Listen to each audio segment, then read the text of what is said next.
Le meilleur apprenti de France sera-t-il une fois encore girondin? Depuis 4 ans, les apprentis du campus du Lac explosent les scores du concours national.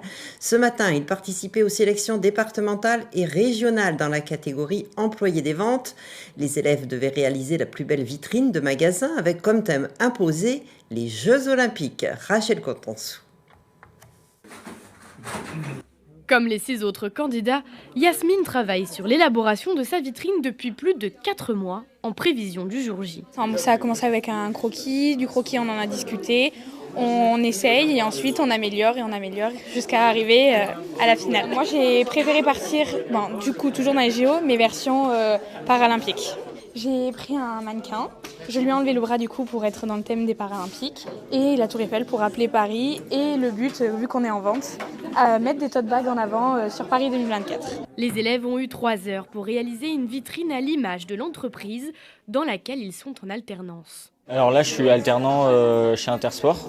Du coup, j'ai choisi des objets de couleurs qui se voient. Comme j'ai pris un fond et un côté assez sobre, c'est vraiment pour que les produits ressortent un maximum. Donc j'ai choisi un vélo, une tenue de cyclisme. Là, en l'occurrence, c'est un peu compliqué parce que on peut pas. Moi, je travaille dans la restauration.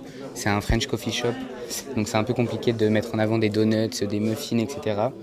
Donc du coup, je choisis de mettre en avant du merch, donc des gourdes, avec les différentes tailles de boissons qu'on propose au French Coffee Shop. C'est sous l'œil attentif de leur formatrice que ces apprentis du campus du Lac et celui de Libourne se sont entraînés ces derniers mois. Je trouve qu'ils se sont très très bien débrouillés. Ils font preuve de beaucoup de motivation parce qu'ils se sont vraiment investis dans le projet et ils ont passé beaucoup de temps à préparer leur vitrine et je trouve que vraiment le rendu est très très bon. On a une grille d'évaluation avec différents critères sur le gainage, par exemple l'habillage du box, sur les éléments du décor, sur les produits qu'ils mettent en avant, sur l'éclairage, etc. Après une délibération du jury dans l'après-midi, les 7 candidats ont finalement tous obtenu la médaille d'or et sont donc qualifiés pour la finale nationale qui se déroulera à Lyon au mois de juin prochain. Et on croise les doigts pour eux, bien sûr.